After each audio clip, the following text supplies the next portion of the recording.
Hello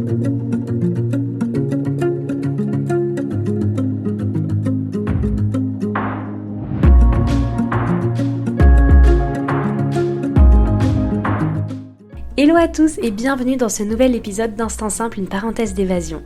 Cette semaine, c'est la partie 2 de toutes les meilleures adresses à connaître, les meilleurs randos à connaître en Martinique. Donc si tu prévois de voyager là-bas incessamment sous peu, je te souhaite un très très bon épisode.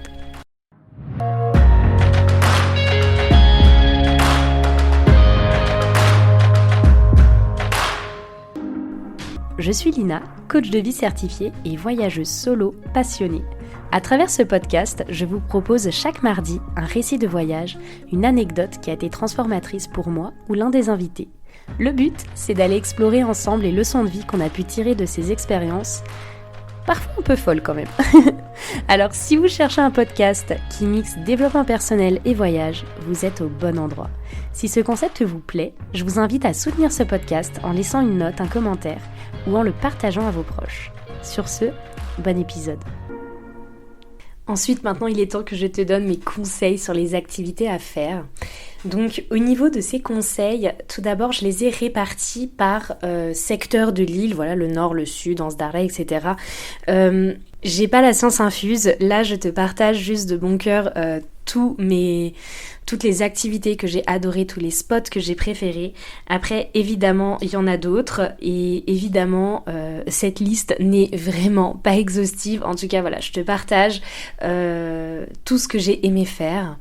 Donc, petit warning aussi, comme je te l'ai dit avant, en Martinique, il y a beaucoup de bouchons et du coup, je te conseille vraiment d'utiliser Waze pour avoir un bon estimatif de la durée de ton trajet pour te rendre dans ces différents endroits. Renseigne-toi surtout la veille et prévois ce que tu veux faire. Comme ça, tu seras prêt à profiter de tes journées entièrement. Donc, on commence par le nord de l'île. Au niveau du nord de l'île, évidemment, si tu aimes les randos, mais le nord de l'île est fait pour toi, genre clairement. Au nord de l'île, tu vas trouver déjà la rando mythique de Martinique, le volcan mythique de Martinique, la montagne Pelée. La montagne Pelée, je l'ai fait une fois. J'ai eu la chance de la faire quand il pleuvait pas beaucoup, il pleuvait presque pas, il a fait beau et on a eu une vue dégagée au sommet, donc c'était juste incroyable. Si tu veux faire la randonnée de la montagne Pelée, je te conseille de te garer sur le parking de l'Aileron et de prévoir bien la journée si tu as envie de le faire. Prévois la journée parce que tout simplement voilà, pour pouvoir prendre ton temps, pique-niquer en haut et surtout pour pouvoir rester un peu au sommet et attendre que le temps se dégage. Moi je sais que quand je suis arrivée au sommet, on est resté au moins 1 heure juste pour voir si le temps allait se dégager. Au bout d'1 heure, le temps s'est dégagé, les nuages se sont levés parce que c'est un endroit où il y avait beaucoup de vent, donc du coup les nuages se sont levés et on a eu la chance de voir tout ça, mais si on n'avait pas pris le temps, on n'aurait pas eu cette chance-là. Ce que je te conseille pour la montagne Pelée, c'est vraiment de regarder la météo à l'avance. Souvent, les Martiniquais disent qu'il y a à peu près par mois, il y a 2 bonnes journées pour faire la Pelée. La Pelée, quand on la voit de loin, il y a souvent des nuages au sommet. C'est rare de la voir entièrement dégagée. Souvent, on dit aussi que à l'approche de la pleine lune, ça peut être un meilleur moment pour la faire. Bon, écoute, voilà, je te conseille quand même de regarder la météo en avance. Parce que s'ils annoncent une météo pourrie, honnêtement, ne tente même pas de la faire, ça ne sert à rien. J'ai trop d'amis qui étaient à l'auberge de jeunesse, qui sont rentrés bredouilles et qui sont rentrés en étant complètement dégoûtés de la montagne Pelée parce que il avait trop plu. Donc choisis soigneusement la journée pour la faire et ensuite quand tu prévois d'y aller, pars très tôt parce que surtout si tu décides de loger dans le sud et que tu dois te rendre dans le nord, t'as au moins 2 bonnes heures de route et si en plus t'as les bouchons, tu peux vite passer 3 heures de route. Donc nous on était partis je crois vers 5 heures du matin pour être sûr de pas avoir les bouchons et arriver à 7 heures du mat et commencer à faire la rando et là on était bien. Donc voilà ce que je peux te conseiller sur la montagne Pelée. Honnêtement c'est une superbe rando, elle est quand même compliquée. Parce que c'est beaucoup de monter puis de descendre puis de monter puis de descendre puis de remonter puis de redescendre, donc c'est pas comme une rando classique où tu montes la montagne une fois puis après puis après tu restes en haut, puis après tu redescends. Non, là c'est différent, c'est tu montes une grosse montée avant, puis après tu redescends, puis après tu remontes, puis tu redescends pour remonter, pour refaire un plat, pour redescendre, pour remonter. Enfin c'est assez, faut être préparé psychologiquement, mais honnêtement si je l'ai fait, tu peux le faire et c'est juste une rando mais incroyable. Enfin moi je l'ai adoré, vraiment je l'ai adoré. Ensuite, donc ouais j'ai mis, donc si tu veux faire voilà, donc pars bien du parking de l'Aileron, monte jusqu'au Chinois, puis finis par le tour de la Caldeira. Ensuite, dans le nord, tu as également le canal de Beauregard, aussi appelé le canal des esclaves. C'est une rando. Là, c'est plus une balade. On n'est pas sur le même niveau de difficulté, on n'est pas sur la pelée, pas du tout. C'est une rando vraiment, c'est plus un chemin aller-retour. Compte environ 2h30, 3h si vraiment tu veux prendre ton temps. C'est un chemin, en fait, je t'explique, le canal des esclaves ou le canal Beauregard, c'est en fait une rando où tout le long, enfin c'est un chemin où tout le long tu vas longer un canal d'eau et tu vas marcher sur un petit muret. Et en fait, tu marches sur un muret qui fait peut-être une quarantaine, peut-être un peu plus, je sais pas, peut-être une cinquantaine de centimètres de large. Et après, c'est le précipice. Donc, c'est d'un côté, tu as l'eau et de l'autre côté, tu as le vide. Donc, il faut pas trop avoir le vertige. Mais par contre, tu es dans la jungle. C'est trop beau. Tu as une vue sur les pitons du Carbet aussi, c'est incroyable. Et du coup, cette rando, vraiment, je te la conseille parce qu'elle est superbe. Après, c'est sûr qu'elle peut paraître un peu dangereuse parce que tu marches quand même sur un petit muret et que tu peux tomber à tout moment. Mais du coup, fais-la quand le temps est sec, quand il n'a pas plu la veille, évidemment, pour ne pas glisser. Moi, je l'ai faite honnêtement et j'ai le vertige, à aucun moment j'ai eu peur parce que je me suis sentie quand même assez confiante et assez en sécurité parce que le muret est quand même assez large. Après, c'est sûr que si tu croises des gens, fais attention quoi. Ensuite, un autre truc à faire dans le nord qui est incroyable, c'est Anse-Couleuvre. Anse-Couleuvre, c'est vraiment, elle est tout au nord. C'est une plage, quand je dis Anse, ça veut dire plage, donc c'est une plage de sable noir, un peu difficile d'accès, mais magnifique. Et c'est une plage qui est quand même assez connue par les touristes, par les Martiniquais. C'est une plage mais trop belle. Et une fois que t'es là-bas, tu peux marcher, on va dire, une petite heure pour aller voir la cascade Couleuvre. C'est une marche dans la jungle, dans la grosse pampa. C'est ultra sympa. Et vraiment, Anse Couleuvre, c'est trop beau. Et tout, en fait, quand tu te rends en fait à Anse Couleuvre, tu vas longer, tu verras, tu longeras des plages, les plages du Carbet, qui sont aussi très sympas. J'ai beaucoup d'amis qui ont dormi comme ça en hamac sur les plages du Carbet et c'était ultra cool. Donc je te conseille vraiment cet endroit, l'Anse Couleuvre. Pour moi, ça a vraiment été un gros coup de cœur. Ensuite, évidemment, vu qu'on parle du Nord, je suis obligée de parler de Saint-Pierre. Saint-Pierre, c'est la grande ville du Nord. Saint-Pierre, il faut savoir qu'avant l'éruption du volcan de la montagne Pelée en 1902, c'était destiné pour être la plus grande ville de Martinique. Et puis bon, après l'éruption, le volcan, voilà, c'est devenu, ça a été plus compliqué et du coup c'est Fort-de-France qui a pris le relais. Mais à Saint-Pierre, tu as, si tu aimes le côté historique, tu as des ruines à visiter de cette éruption. Et surtout, la chose la plus impressionnante, c'est que juste avant d'arriver à Saint-Pierre, tu vas voir sur la route, tu vas longer des plages. Et si tu t'arrêtes et que tu vas à certaines plages, moi j'avais adoré faire ça, tu peux, donc c'est des plages généralement de sable un peu noir quand même, enfin un peu foncé, ouais, c'est plus foncé que les plages vraiment du sud. Mais sur ces plages-là, du coup, vu qu'il y a eu l'éruption il y a 120 ans, enfin 122 ans, eh bien, tu as des... comment ça, c'est pas des carcasses de bateaux, là, ça s'appelle pas comme ça, des coques de bateaux, non? Tu as des épaves, voilà, des épaves, merci. Des carcasses de bateaux, non, il n'y a rien qui va. Donc, j'allais dire justement, voilà, quand tu es proche de Saint-Pierre, autour de ces plages-là, tu as en fait des épaves de bateaux sous l'eau et tu peux, sans avoir à nager, parce que moi, il faut savoir que mon niveau en nage est est relativement pas très bon, voilà, qu'on se le dise, eh bien, sans avoir à nager non plus trop au large, tu peux vraiment aller admirer, et j'ai ça juste avec un masque, un tuba, ça suffit. Je pense que tu peux mettre aussi, tu peux faire de la plongée là-bas, mais moi j'avais un masque, un tuba, tu nageais un petit peu au large mais pas trop non plus, et tu peux voir vraiment à 5 mètres de profondeur des épaves de bateaux avec toute la faune aquatique, la faune et la flore aquatique qui ont pris tous ces bateaux en tant qu'habitation maintenant. Donc c'est super chouette à voir. Et le fait de pouvoir voir des choses comme ça sans avoir à s'équiper, à mettre du gros matériel de plongée et tout, j'ai trouvé que c'était quand même super cool. Donc fonce faire ça si t'y vas. Ensuite, j'ai rajouté 2 choses. J'ai rajouté la randonnée de la cascade d'Annie. Qui est super sympa à faire. Tu verras, c'est une randonnée, il y a beaucoup de randonnées comme ça en Martinique où en fait tu vas voir des cascades, et tout le long de la rando, du coup tu as les pieds dans l'eau, en fait tu remontes le courant.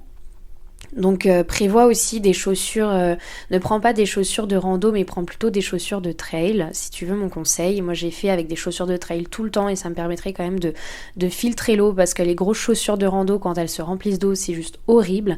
Donc tu as la rando de la cascade d'Annie qui est trop bien. Fais-la, encore une fois, toutes les randos que je dis, faites-les vraiment quand il fait beau et pas quand il a plu la veille, c'est-à-dire pas quand c'est la saison des pluies. Je sais que là cet épisode va sortir bientôt, sûrement en mai, et juin, juillet, août en Martinique, c'est pas forcément la meilleure période. Donc faites attention aux pluies quand même pour pas vous laisser surprendre, parce que ça peut vite arriver. Donc j'ai mis la rando cascade d'Annie et la rando Ajoupa Bouillon, qui apparemment est top, mais que je n'ai jamais faite, mais j'étais obligée de la mentionner parce que elle a l'air incroyable. Ensuite, on passe à Autour de Fort-de-France. Alors, Autour de Fort-de-France, on commence par la rando à faire, la rando qui est faite 1001 fois par les Martiniquais et qui est faite très souvent par tous les touristes qui y vont. Moi, c'est la rando à laquelle j'amenais les nouveaux qui venaient de débarquer en Martinique. J'ai amené aussi mes amis qui sont venus me voir à un moment. C'est la cascade Didier. La cascade Didier, elle est superbe et elle est assez accessible, c'est-à-dire qu'elle est juste au-dessus de Fort-de-France, donc c'est pas trop galère pour s'y rendre en voiture, c'est quand même assez facile d'accès. Juste, je vous préviens un petit peu, prévoyez soit une lampe frontale, soit une lampe torche, soit juste les torches du téléphone, où c'est ce qu'on utilisait. En fait, au début de cette randonnée, vous allez voir, c'est marqué, vous pouvez pas y aller, mais bon, tout le monde passe par là. Il y a un tunnel à traverser, un tunnel en fait où vous devez marcher sur des grosses bouches d'égout, là, enfin des gros tuyaux rouillés, et des fois vous avez rien pour vous tenir, donc c'est un peu casse-gueule, qu'on se le dise. Donc vraiment, ne prenez pas peur, c'est normal, c'est un peu le passage obligé, c'est un long tunnel, mais tout le monde le fait, et franchement à la fin maintenant on en rigole plus qu'on en pleure, mais voilà, ne prenez pas peur, sachez que pour arriver à la cascade Didier, au début vous avez un tunnel à passer, c'est tout à fait normal. Et une fois que vous arrivez à la cascade Didier, c'est juste trop beau. Prévoyez quand même de quoi... Enfin, bon, ça dépend. Moi, je sais que j'ai directement mouillé mes baskets. Mais voilà, prévoyez une petite serviette, un petit pique-nique, c'est quelque chose... Généralement, vous faites pas cette rando à la journée, c'est quand même plus court que ça. Mais c'est chouette de se stopper là et de profiter de la vue. Moi, je sais que... Quand j'étais en Martinique, j'ai eu la chance d'y être pendant qu'il y avait les confinements et le Covid, etc. Donc on avait un peu l'île que pour nous, et on a pu faire plein d'activités où il y avait du coup 0 touriste. Je sais que c'est une randonnée qui est quand même assez touristique, mais honnêtement, elle vaut le détour. Ensuite, autour de Fort-de-France, j'ai mis visiter le centre de Fort-de-France. Vous avez le fort aussi que vous pouvez visiter. Moi je sais que j'ai beaucoup aimé la bibliothèque, la librairie ou bibliothèque, je sais plus, qu'il y avait au centre de Fort-de-France. Et au centre du coup de FDF, vous avez un grand marché également qui peut être sympa. Après c'est vrai que Fort-de-France, moi j'y ai pas passé beaucoup de temps, donc je suis peut-être pas la meilleure guide touristique, en tout cas au niveau de Fort-de-France. Ensuite... si vous voulez quelques noms d'endroits pour sortir faire la fête autour de Fort-de-France, vous avez le Sunset. Donc le Sunset, c'est le bar d'ambiance dans lequel je travaillais. Vous avez le Sunset, le Cloud, le Kinky, le BBC, le Flamingo, Carbec, qui est sympa aussi. J'ai pas tout cité, mais voilà, déjà avec cela, vous êtes déjà plutôt pas mal. Ensuite, au niveau de Fort-de-France toujours, si vous aimez comme moi les plantes, si vous aimez les plantes, la nature, tout ça, je vous conseille 1000 fois d'aller visiter les jardins de Balata. Le jardin de Balata, il se trouve sur les hauteurs de Fort-de-France. D'ailleurs, mon dernier appartement, il était juste en dessous. Il se trouve sur les hauteurs de Fort-de-France. L'entrée est un peu chère, entre guillemets, oui et non, parce que bon, il faut quand même bien payer tout le personnel pour entretenir ce domaine-là. Donc oui et non, voilà, vous payez quand même. Je me souviens plus combien c'est l'entrée. Mais si vous aimez les belles choses, enfin franchement, allez là-bas. 1000 fois, le jardin de Balata, c'est trop beau. Ensuite, si vous aimez le canyoning, j'en ai fait à Saut-Gendarme. Donc Saut SAUT, donc Saut Gendarme dans la pleine jungle. C'était une expérience de fou. J'avais jamais fait de canyoning et ça peut vraiment être une activité qui sort des sentiers battus, qui est quand même très peu touristique parce que j'étais avec un groupe d'amis dont 2 moniteurs en fait de canyoning, donc ils avaient tout l'équipement, etc. C'est des activités qui se font moins généralement par les touristes, donc du coup vous avez la possibilité vraiment d'être dans des endroits. Quand je vous dis que là j'étais dans la jungle, j'ai jamais été dans la jungle la plus profonde que ça quand j'étais à Saut-Gendarme pendant ma session de canyoning. Vraiment vous êtes dans une jungle mais c'est fou là, vous voyez pas le ciel, t'as cette sensation d'être avalé par la jungle et du coup j'avais trouvé ça mais absolument top. Ensuite je pense qu'on a fait le tour autour de Fort-de-France. Évidemment, vous avez autour de Fort-de-France aussi les grosses galeries marchandes, comme je disais. Vous avez un grand centre commercial qui est assez connu, je crois que c'est la Galeria, si je ne me trompe pas. Vous avez la Galeria, qui est un grand centre commercial.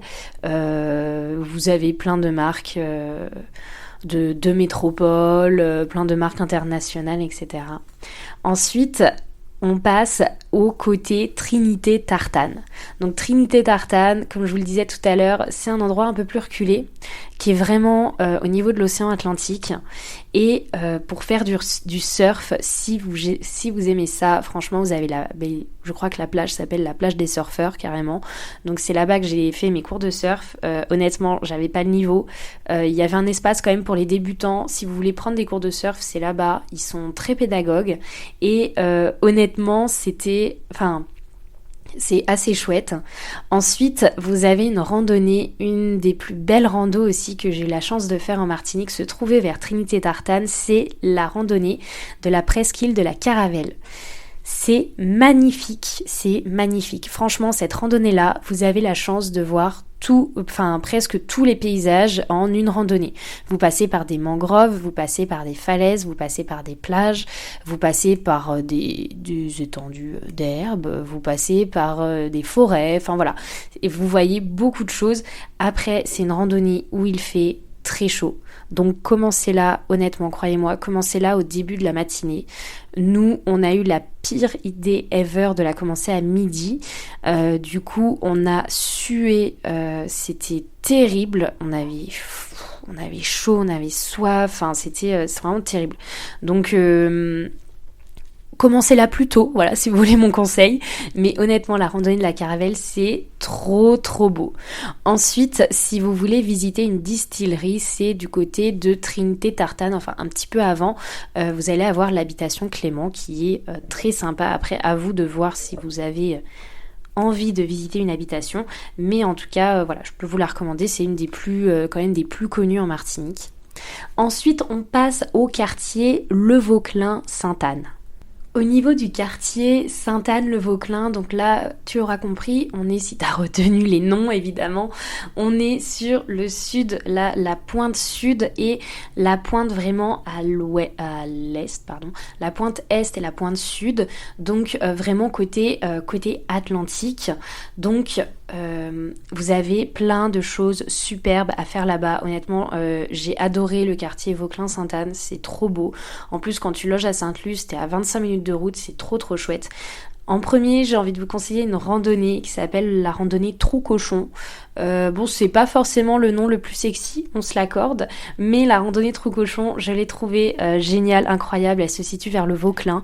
Et en fait, comme la presqu'île de la Caravelle, elle te permet vraiment de voir plusieurs types de paysages. Tout d'abord, tu vas quand même... voilà, tu vas marcher, tu vas longer des villas et puis ensuite tu vas vraiment être en bord de mer, tu vas surplomber la mer et il y a des couleurs d'eau mais toutes aussi différentes les unes que les autres, c'est magnifique.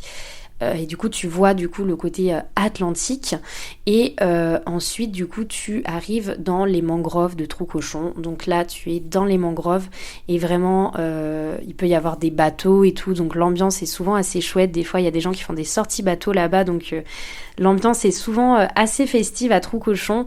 Et ensuite tu finis, moi la chose que j'ai beaucoup aimé c'est que la rando se finit dans un champ de bananiers, dans une bananeraie, est-ce que ça s'appelle comme ça peut-être, enfin dans un champ du coup de bananiers. On a trouvé ça super chouette parce que c'est vrai que les bananiers, moi j'en avais pas vraiment vu avant de vivre en Martinique. Enfin disons que je savais pas comment, je savais que les bananes poussaient dans des arbres, enfin encore heureux, mais je savais pas vraiment comment fonctionnait un bananier, le fait qu'il y ait un seul régime de bananes par bananier et que après il donne naissance à l'autre qui pousse, etc. Donc je vous conseille vraiment de faire cette rando parce que vous en prenez plein les yeux et franchement elle est super cool. Vous pouvez même prévoir de faire un pique-nique là-bas, de rester au niveau des mangroves et de vous poser sur une plage qui est sympa. Ensuite vers le Vauclin justement, là on va parler activités, sorties, etc. Vers le Vauclin, il y a souvent des journées bateaux qui sont organisées. Les journées bateaux, c'est quoi? Vous payez un certain montant et on vous amène faire l'apéro dans les fonds blancs. On vous amène sur des petites îles pour faire des repas créoles, visiter. Vous avez la baignoire de Joséphine, l'île des Iguanes. Donc souvent, enfin moi je sais que j'ai fait quelques sorties bateau, c'est des journées où on boit beaucoup. Vous avez l'apéro dans les fonds blancs. Donc en fait qu'est-ce que les fonds blancs? Ça se trouve du coup au niveau de, vous en avez un peu vers Tartane mais surtout au niveau du Vauclin, etc. Anse-Michel et tout, les fonds blancs en fait c'est des endroits où vous êtes quand même relativement au large, donc vous êtes loin de toute île, de toute plage et vous avez en fait des fonds de sable blanc et quand vous descendez du bateau, vous avez de l'eau qui vous arrive même pas à mi-cuisse et vous prenez l'apéro dans les fonds blancs, voilà, au milieu de la mer. C'est trop beau. C'est trop beau, c'est vraiment chouette. Donc on prend l'apéro là-bas, après généralement ils vont sur une île, on nous sert un repas créole et des fois on peut visiter des petites îles comme l'île aux Iguanes. Et encore le fond blanc, du coup le plus connu c'est la baignoire de Joséphine. Vous allez sûrement en entendre parler je pense dans les sorties touristiques parce que c'est souvent ce qui se fait. Ensuite au niveau, là c'est plus au niveau du Vauclin, si vous aimez le kitesurf, moi j'ai jamais pu en faire, enfin j'ai toujours eu trop peur, mais vous savez c'est quand vous avez une planche un peu de wakeboard et que vous êtes tracté par une voile. Donc si vous aimez le kitesurf, la Pointe Folla au Vauclin c'est le top. Voilà, je pose ça là, je dis rien, mais foncez si vous aimez ça. Ensuite, vous avez la randonnée aussi, qui, je pense, est une des randonnées qui vaut le plus le coup. Enfin, non, on n'a pas encore vu ma préférée, mais il y a une randonnée qui s'appelle Piton Crève-Cœur et qui est assez rapide. Pour le coup, elle fait, je pense, pour monter au sommet, vous mettez peut-être 35 minutes. Elle est facile, enfin c'est assez raide au début mais bon elle est quand même rapide et facile et la vue est très belle et vous avez vraiment une vue sur tout le sud, donc j'étais obligée de mettre cette rando dans la liste. Ensuite à Sainte-Anne vous avez selon plusieurs guides touristiques, on va dire, la plage des Salines. La plage des Salines, elle est assez réputée. Pour beaucoup, c'est la plus belle plage de Martinique. Moi, je ne trouve pas. C'est pas ma préférée, mais elle est quand même magnifique. C'est une plage de sable blanc, mais en fait, elle est un peu, je trouve, victime de son succès. Et aujourd'hui, vous avez des plages au niveau de Sainte-Luce qui valent la même chose clairement que la plage des Salines. Après, par contre, ce qui est chouette au niveau de cette plage-là, c'est que au départ des Salines, vous pouvez faire la randonnée qui s'appelle la savane des pétrifications. Le nombre de fois où on s'est planté sur son nom, on disait la savane des putréfactions, des pétrifications, genre on savait pas, mais vous avez la savane des pétrifications, qui est une super rando aussi parce que justement vous voyez encore une fois plusieurs paysages. Vous allez dans... Alors il y a aussi un peu de mangrove, il y a un peu de forêt, il y a un peu des paysages presque lunaires, limite désertiques. Elle est très bien, mais du coup quand je dis paysage désertique, il fait très très chaud quand vous faites la savane des pétrifications. Et du coup, quand vous faites la savane des pétrifications, je vais y arriver, vous arrivez jusqu'à Lanstrabo. Lanstrabo, c'est sans aucun doute l'une de mes plages préférées. C'est une plage qui donne sur, il me semble, l'Atlantique, c'est ça. C'est une plage qui donne sur l'Atlantique. Il y a souvent des vagues, mais vous savez, des vagues genre... pas trop grosses, donc du coup on peut juste s'amuser comme des enfants à prendre les vagues comme ça. C'est une plage qui est assez sauvage, il y a personne, enfin franchement si vous êtes une femme et que vous aimez faire du topless, allez là-bas. Voilà. Allez là-bas, c'est une plage assez sauvage, voilà, comme je disais. Il y a très peu de monde à Anstrabo et en plus c'est vraiment une plage magnifique. Ensuite vous avez L'Anse-Michel qui est une plage incroyable aussi, je vous la conseille vraiment. Le problème d'Anse-Michel, c'est qu'il peut y avoir quand même un peu de vent, très souvent même, mais c'est un spot trop beau. Si vous voulez, c'est une plage où il y a des cocotiers mais ultra hauts. C'est une plage très, on va dire, instagrammable, voilà. Et ensuite, au niveau du sud, donc toujours Vauclin-Sainte-Anne, vous avez à Sainte-Anne la plage très connue, la plage du Club Med, qui est super sympa. Donc moi, j'ai eu la chance d'y être allée quand le Club Med était fermé, vu que c'était le Covid. Donc je sais pas ce que ça donne avec les touristes, je sais même pas si on peut y accéder sans les touristes. Enfin, si on peut y accéder si on n'est pas du Club Med. En tout cas, moi je l'avais trouvé absolument magnifique. Voilà, donc j'étais quand même obligée de la dire. Comme vous avez pu voir du coup dans Vauclin-Sainte-Anne, il y a quand même beaucoup de plages. C'est souvent le cas du sud. Au nord, vous avez beaucoup de conseils rando. Au sud, vous avez beaucoup de conseils de plage. Ensuite, on continue par Sainte-Luce et le Marin. Donc là, tu l'auras compris, on est chez moi. Donc là, je connais bien. Donc, on va commencer par le Marin. Le Marin, c'est... franchement, j'ai beaucoup aimé la marina du Marin. La marina du Marin, donc le Marin, c'est une ville. Voilà, la marina, donc au niveau du port, la marina du Marin est vraiment top si vous cherchez des bons restos le soir. Vous avez l'annexe, vous avez le Coco à Rome. C'est des petits restos avec des concerts. Donc franchement l'ambiance est toujours assez top et toujours assez locale aussi je trouve, donc c'est trop bien. Ensuite vous avez Sainte-Luce, donc Sainte-Luce c'est là où j'habitais, c'est un petit village, une petite ville de pêcheurs. Il y a des restos en bord de mer au centre-ville. C'est bon, par contre vous attendez longtemps, mais c'est chouette. Et entre le Marin et Sainte-Luce, arrêtez-vous à l'Anse-Figuier. L'Anse-Figuier, bon, elle est quand même assez touristique, mais elle est trop chouette. Enfin, moi j'adore cette plage. Si vous y allez un dimanche, vous avez toutes les familles martiniquaises qui font des barbecues sur cette plage. L'ambiance y est incroyable. Et ensuite, moi personnellement, je vivais au quartier désert à Sainte-Luce. Et toutes les plages du quartier désert, ils sont incroyables. En fait, vous avez tout un petit chemin du littoral qui relie en fait le quartier désert, donc Lens-Mabouya, là où je vivais. Et vous pouvez marcher tout le long du littoral jusqu'à Lens-Cordegarde. Et même jusqu'à Sainte-Luce en fait.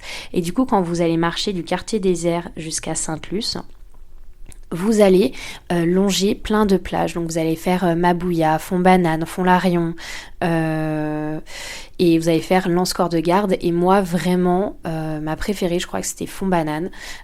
Mais en gros, vous passez dans 6-7 plages qui sont trop belles. Alors c'est pas là-bas que vous allez faire le meilleur snorkeling. Pour l'instant, niveau snorkeling, on n'est pas encore arrivé au meilleur spot, vous allez voir, ça vient après. Mais voilà, c'est quand même des superbes plages. C'est typiquement les plages où, moi je sais que je vivais à côté, j'étais à 5 minutes à pied. Et à chaque fois qu'il y avait un mariage, il y avait toujours les cérémonies laïques qui se faisaient au bord de ces plages-là. Parce que c'est vraiment... elles sont très très belles, elles sont encore assez préservées des touristes, je trouve, et moi je les ai adorées, voilà. Ensuite, on passe à un autre quartier, le quartier du diamant. Donc déjà, pourquoi le diamant ? Sachez que le diamant, c'est avant tout un rocher. Le rocher du diamant, vous pouvez pas le manquer quand vous allez en Martinique, c'est un énorme rocher qui sort de l'eau un peu au large du diamant, un peu en face de la ville du diamant du coup. Donc on l'a appelé le rocher du diamant. Il faut savoir que si vous aimez la plongée et que vous avez un niveau, que vous avez le niveau 1 ou plus, vous pouvez faire une plongée nocturne au rocher du diamant et vous descendez en fait dans une faille du rocher du diamant. Moi je l'ai jamais fait parce que pour le coup j'ai pas de niveau en plongée, donc j'ai pas pu avoir accès à cette plongée là, mais j'ai beaucoup d'amis qui l'ont fait et qui franchement m'ont dit que c'était top. Ensuite, si on revient sur les terres et si on parle du coup du diamant en lui-même, de la ville, il y a plein de petits restos sympas. Moi, je me souviens du Chill qui était très bien, donc voilà, je vous donne l'adresse. Après, en ce qui concerne les plages, vous avez la plage du Diamant. La plage du Diamant, déjà, elle est très très belle parce que vous avez cette vue du coup sur le rocher, vous avez la vue également sur le Morne-Larcher et... Ce qui est chouette avec cette plage, alors je sais pas pourquoi, pourtant c'est côté mer des Caraïbes, c'est que souvent la plage du Diamant, elle est quand même assez agitée. Il y a beaucoup de vagues sur la plage du Diamant, c'est une plage quand même où il y a beaucoup de vagues. Donc si vous n'avez pas envie d'aller jusqu'à Trinité-Tartane pour faire du surf, vous pouvez très bien surfer à la plage du Diamant. Moi c'est là-bas que j'ai ridé, que j'ai pris mes premières mousses, voilà, en surf, c'est sur la plage du Diamant. Donc je vous la recommande pour ça. Après, on y arrive, mais on n'est pas encore à l'endroit où il y a les poissons. Donc n'essayez pas de faire du snorkeling par exemple au Diamant, vous ne verrez rien. Ensuite, je peux pas parler du Diamant sans parler de la rando à faire là-bas, qui est gravir le Morne-Larcher. Le Morne-Larcher, alors je pense clairement c'est un rituel quand tu arrives en Martinique, tu dois faire le Morne-Larcher. Là-bas, il y a beaucoup de Martiniquais qui le dimanche font le Morne-Larcher, enfin les personnes qui s'entraînent à la course, qui s'entraînent à des trails ou juste qui veulent se surpasser, qui veulent faire un bon hit cardio, ils font le Morne-Larcher. C'est une rando que souvent moi j'ai fait en aller-retour du coup parce que c'est quand même plus... la majorité des gens font en aller-retour de toute façon. Vous conduisez vers le Diamant et à un moment vous verrez, vous vous arrêtez pour commencer à faire Morne-Larcher. C'est une rando... Moi j'ai des amis qui arrivaient au sommet en 35 minutes. Moi il me fallait une bonne heure. Je pense que mon record ça devait être peut-être 50 minutes, mais j'étais au bout de ma vie. C'est une rando assez raide, ça monte tout le temps. C'est simple, il n'y a pas de plat, ça monte tout le temps. Ça monte tout le temps, mais par contre, quand vous arrivez en haut, la vue est dingue et c'est vrai que certes ça monte, mais si vous grimpez bien, en moins d'une heure, vous arrivez au sommet. Et en plus, tout le monde s'entraide parce que c'est quand même assez touristique. Et il y a beaucoup de locaux, il y a beaucoup de touristes et tout. Et du coup, tout le monde dit « Allez, courage, courage !» Tu vois, enfin, du coup, moi, je l'ai adoré. Pour te dire, sur 10 mois, je l'ai faite 4 fois, dont une fois au lever de soleil. Et je te recommande de la faire d'ailleurs au lever de soleil, cette rando. Tu pars avec la frontale et t'arrives au sommet... et là tu vois le soleil se lever et en fait quand tu es au sommet tu as vu sur le rocher du Diamant et tu as vu sur toute la Martinique, en fait sur toute la baie déjà du sud et franchement mais c'est une vue, mais je pense que le lever de soleil au Morne-Larcher c'est sans doute l'un de mes plus beaux souvenirs en Martinique. C'est trop beau.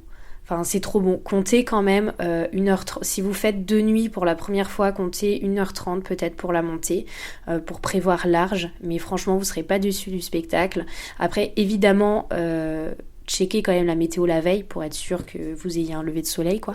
Mais Morne-l'Archer, ouais, trop bien. Ensuite, on va passer à l'un de mes endroits favoris, je dirais, les Anses d'Arlet. Alors, les Anses d'Arlet, alors là, c'est mes endroits préférés. Enfin, ce sont mes endroits préférés, pardon. Donc, au niveau des Anses d'Arlet, c'est vraiment entre, si vous prenez une carte, c'est entre le Diamant et les Trois-Îlets. Donc, les Anses d'Arlet, vous avez l'Anse du Bourg d'Arlet, qui est superbe. Pour moi, l'Anse du Bourg d'Arlet, c'est... où elle peut s'appeler également, il me semble, Petite Anse. Ouais, c'est aussi Petite Anse d'Arlet qu'elle s'appelle, il me semble. Oui, c'est ça. Attends, je réfléchis. Oui, c'est ça, ouais. Et l'Anse du Bourg d'Arlet, elle est assez connue. C'est là, je sais pas si vous voyez la photo assez mythique, mais vous avez du coup c'est comme une église et vous avez un ponton qui avance sur la mer. Voilà, c'est là-bas. C'est cette fameuse photo-là de la Martinique. Cette Anse d'Arlet, pour moi, c'est le meilleur, mais je le dis bien, hein, c'est le meilleur endroit pour le snorkeling. C'est vraiment là-bas que tu vois des poissons, mais de toutes les couleurs, et que t'as pas à aller très loin pour les voir en fait. C'est ça qui est top. T'as pas à aller très loin pour les voir et tu vois des poissons de toutes les couleurs, c'est trop beau. En fait, une fois que t'es là-bas, quand tu es du coup au niveau de l'église, il y a le petit ponton, tu vas sur la droite et sur la droite tu verras un peu au large, mais pas trop au large. Bon, généralement ça se repère au tuba aussi qu'il y a dans l'eau, mais t'as un petit bout de rocher qui dépasse et en fait tout se passe ici. Au niveau de l'eau, il y a vraiment une faune aquatique à cet endroit-là qui est incroyable. C'est un super endroit, franchement, cette anse-là, quand tu veux faire un beau coucher de soleil avec... Il y a plein de petits bars de plage qui vendent des ponches coco. Nous, on a passé des super journées là-bas. Il y avait un terrain de volley. Enfin, c'était trop bien. Donc franchement je te recommande 1000 fois cet endroit-là. En plus c'est un endroit où j'ai souvent vu des tortues. Je pense qu'à chaque fois où j'y suis allée, quand je nageais à peine plus loin que le rocher, j'ai souvent vu des tortues et j'étais vraiment toute seule avec la tortue parce que pour le coup il y avait pas beaucoup de monde, donc c'était vraiment des souvenirs de dingue. Si t'aimes le snorkeling, mais va là-bas, c'est trop bien. Tu mets juste ton masque et ton tuba et vraiment t'as l'impression de rentrer dans un aquarium quoi. Ensuite il y a Grande Anse d'Arlet, donc là c'est Grande Anse d'Arlet, elle est plus touristique. C'est là où tu as beaucoup de gros restos de plage. Sur cette anse-là, moi, niveau snorkeling, j'ai jamais vu trop grand-chose. Alors oui, il y a quelques poissons, mais ça vaut pas du tout la première anse que je t'ai dite. Et les week-ends, par contre, c'est assez festif, c'est assez sympa. Ensuite, les anses d'Arlet, c'est aussi et surtout les deux anses que je vais te citer là, l'anse du Four. Donc l'anse du Four et l'anse noire. Pour aller à l'anse du Four et à l'anse noire, vous vous garez au même endroit dans tous les cas. Vous allez voir, c'est... bon courage, de toute façon vous n'avez pas le choix, donc voilà, bon courage pour vous garer, mais c'est deux plages qui sont incroyables, qui sont juste l'une à côté de l'autre et vous pouvez rejoindre à pied quand vous arrivez à l'anse du Four et après vous marchez 10 minutes et vous êtes à l'anse noire. L'anse noire, comme son nom l'indique, c'est une plage de sable noir, comme l'anse Couleuvre qu'on a vu plus tôt. L'anse noire est magnifique. Si vous nagez un peu près des rochers, vous verrez beaucoup de très beaux poissons au niveau du snorkeling, c'est une pépite. Et apparemment, il y a aussi souvent des tortues là-bas. Moi, j'en ai jamais vu, mais je suis pas allée beaucoup. Et surtout, quand vous êtes à l'anse du Four, donc juste à côté, l'anse du Four, pour le coup, le sable est entièrement blanc. C'est ça qui est marrant, la couleur de sable change. Pourtant, c'est à côté, hein. Et l'anse du Four, elle est ultra connue pour les tortues parce que c'est là-bas que vous avez des grands herbiers. Donc du coup pour les tortues, elle est géniale. Vous pouvez avoir des tortues qui s'approchent, mais genre vous avez de l'eau des fois jusqu'aux genoux et pourtant elles sont là quoi. Enfin, c'est vraiment fou. Après ce sont des plages qui sont assez touristiques. Honnêtement, moi je sais que j'ai eu la chance d'y être justement quand il y avait le Covid, donc il n'y avait pas beaucoup de monde à l'Anse du Four et c'était possible du coup, une fois on y allait, on n'était que 6 sur la plage alors que d'habitude il y a 400 personnes quoi, donc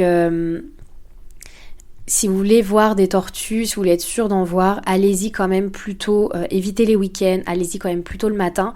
Évitez les week-ends, pourquoi ? Parce que souvent il y a des bateaux qui s'amarrent au niveau de ces anses-là le week-end pour faire la fête et ils mettent de la musique et avec les vibrations sous-marines, etc. ça fait un peu fuir les tortues. Donc moi je vous conseille vraiment d'éviter les week-ends pour aller à l'exploration des tortues. Voilà. Après, une autre petite chose aussi que j'ai envie de dire et que je trouve ultra importante, c'est quand vous faites du snorkeling, ne touchez à rien. Enfin, franchement, déjà, si vous mettez de la crème solaire, faites attention que votre crème solaire, ça c'est un peu de prévention, mais c'est quand même important, faites attention que votre crème solaire, elle respecte les fonds marins. Ça, c'est indéniable. C'est comme si vous mettez du monoeil ou quoi. Enfin, franchement, ne vous huilez pas avant d'aller dans l'eau et intoxiquer tous ces pauvres poissons qui n'ont rien demandé. Et aussi très important au niveau des tortues, des fois les tortues, elles sont pas un peu joueuses, mais elles vous voient et elles vous calculent pas forcément, donc on aurait vite tendance à vouloir, et j'en ai vu des touristes comme ça, et moi ça m'horripilait parce que je trouvais pas ça cool, parce que moi jamais je l'aurais fait. Il y a des gens qui touchaient les tortues et il faut savoir que c'est très très très mal de faire ça.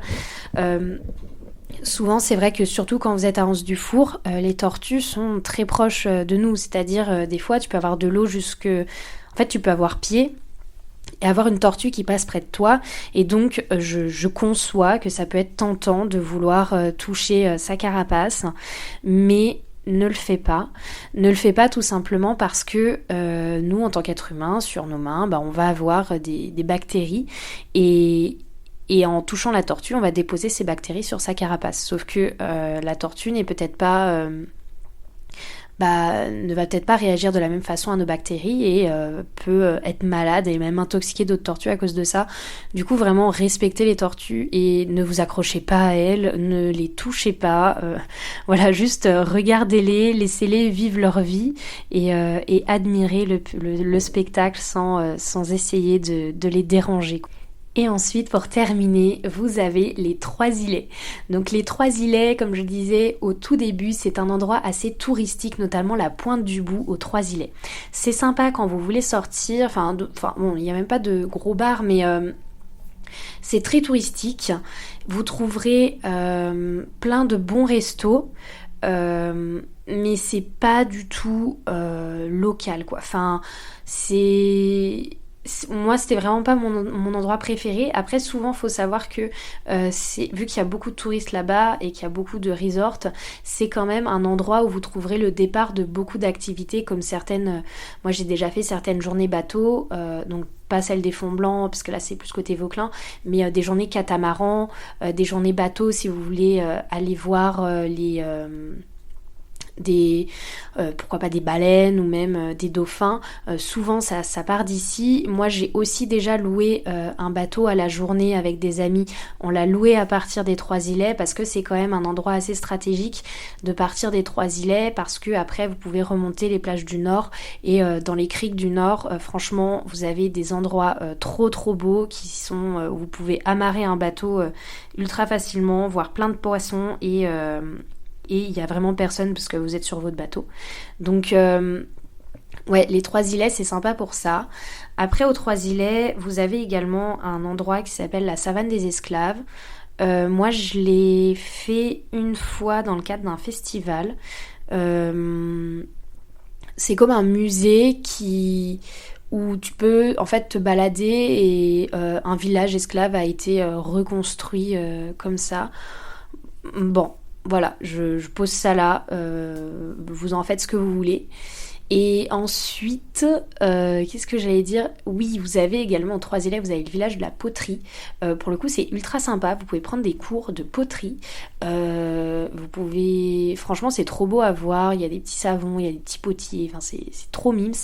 Et puis je pense, là, vous avez aussi Ansalane, à côté des 3 îlets, qui est très très cool. Et à part ça, écoutez, je pense que j'ai fait le tour. Vraiment, je pense, je sais pas combien de temps ça fait que je suis en train de papoter avec vous là. J'espère que ce format vous a plu. Pour le coup, c'est purement touristique à fond et voilà, et je vous donne tous mes conseils, mes bons plans et tout. Écoutez, j'espère vraiment que voilà que vous avez apprécié ce format. Je dis pas que je le ferai pour toutes les destinations que j'ai faites. En tout cas, c'est vrai que la Martinique, on me demande encore souvent des conseils parce que les gens se souviennent que je suis partie là-bas, je suis partie vivre là-bas. Donc, moi, ça me fait vraiment plaisir de répondre à ces questions-là. Et je suis trop contente de vous avoir donné tous ces conseils. Et sur ce, écoutez, je drop the mic, je rends le micro et je vous dis à très vite.